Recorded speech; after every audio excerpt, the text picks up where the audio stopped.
This interview is with Louise Bedford. Louise is the Director of Trading Secrets and the Trading Game, which are online educational programs. She's also the best-selling author of 4 books. Best-selling, I say. Trading Secrets, Writing Options, Candlestick Charting and Charting Secrets. Louise began her career in sales and during that period began buying shares. She then moved on to buying online. And she found it so empowering and so effective in buying online that she is now a full-time professional investor and teaches others how to invest. Louise, you're very welcome. Thank you. Today. I guess my first question is, for us all, what does trading online really mean? Look, trading online is really the biggest buzzword around at the moment. Most people have moved from using a human to using a computer. So trading online means buying and selling shares using a computer and using the online environment. So in terms of brokers, there's really the 3 levels. You've got the online brokers, and they're usually the cheapest. You've got the discount brokers or human brokers that are quite cheap as well. And you've got full service brokers, and they're the ones that we traditionally think about a little bit more.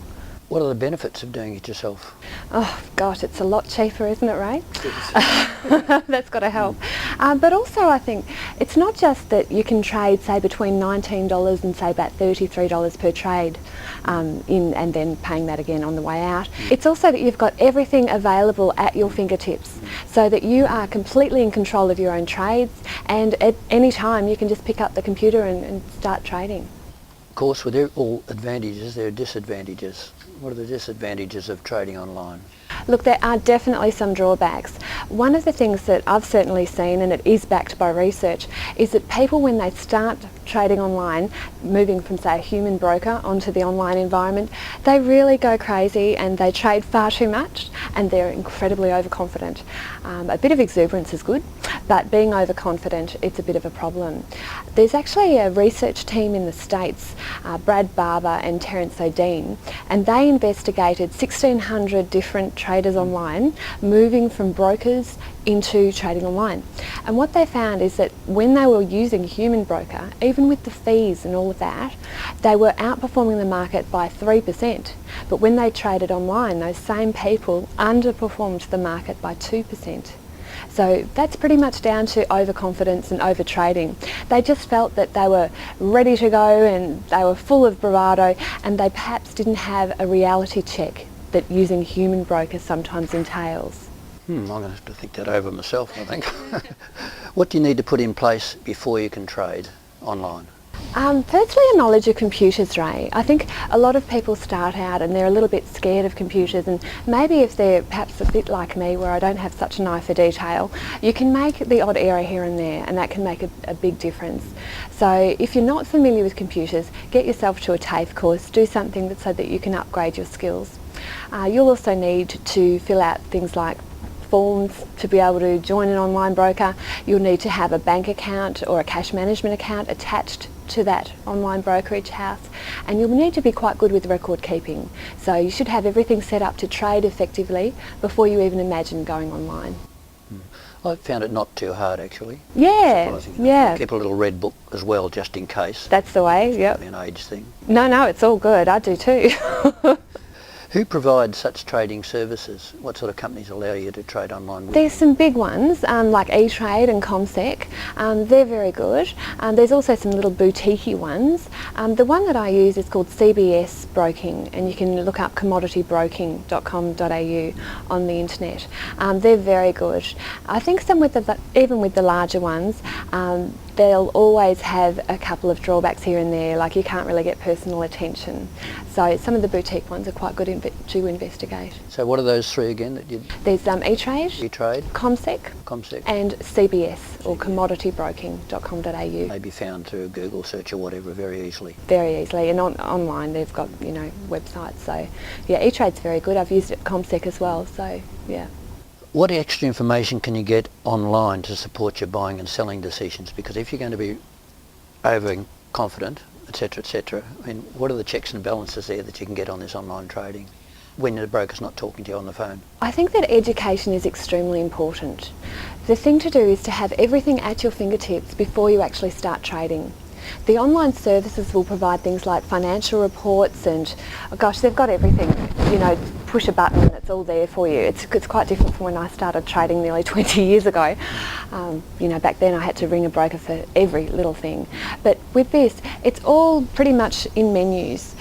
I really suggest though, before you get going, that you have a written trading plan. So a trading plan is something that covers entry, exit and position sizing. And if you've got it all written down like a business plan, then you've got a lot more of a chance of it going well for you. Can you repeat those 3 steps again? Sure, with the trading plan, this is the core actually. Good traders have written trading plans, there's just no doubt about it.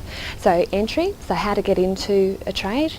Exit, how you're going to get out, so that's very important, so using stop loss procedures and just triggers to say, okay, if it goes back past this point, then I'm going to leave. That's it, exactly, and you need to follow that with complete discipline. And the other one is position sizing. Really, the longer I've been trading, the more I've understood there's only 3 rules. If it's going up, you buy it. If it's going down, you sell it, and keep your position sizes small. So that needs to be incorporated into a written trading plan. Yes, Nicholas Darvis in his book Wall Street, That Other Casino, which he wrote in 1930-something, said pretty much the same thing, didn't he? He said, I love the Nicholas only good Darvis. shares are the ones that are rising. Yeah, that's Shares an ones going down. excellent book too, that How I Made $2 Million in the Stock Market by Darvis. Oh, that was the first book I ever read. That was just great, with the shares, yeah. He was a dancer. Yeah, that's right. Yeah, he was given shares initially, and then he used that basis as to realise, hey, I can make more money out of this than dancing. What should you look for in a good advisory service, generally speaking? Ray, I don't actually suggest people use an advisory service. I always... You advise? Do I? Or do I educate? Educate. Yes. Advisory is really suggesting which shares to buy and which shares to sell. No, I take the distinction. I really find that if people organise it for themselves, they're looking after their own objectives, and that tends to be the best way. So if you know that you're looking for the medium term or the long term, and I'd certainly suggest people look at that sort of view rather than a short term trade, then you'll be able to write the best plan that you'll be able to do. You won't rely on the advice of others. And then you've got a transportable skill too. You know, at any stage you can choose to trade any market around the world. Final question. Is there any general comments you'd like to add on the overall business of online trading?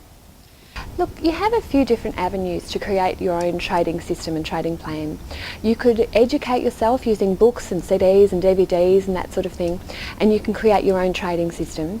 You can rely on the sort of mentor procedure where you find somebody who knows what they're doing and harness their power, or you could use one of the systems that are available that are ready-made. But the other thing I think that it's important to remember is that it's never too late to start. It's never too late to start educating yourself and to begin trading well.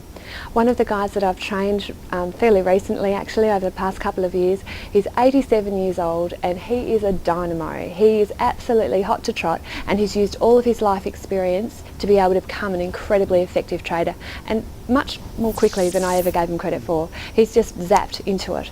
So I've seen this a lot, and I think that that's something that I'd really like to emphasise, that anybody with enough will and determination can do really well.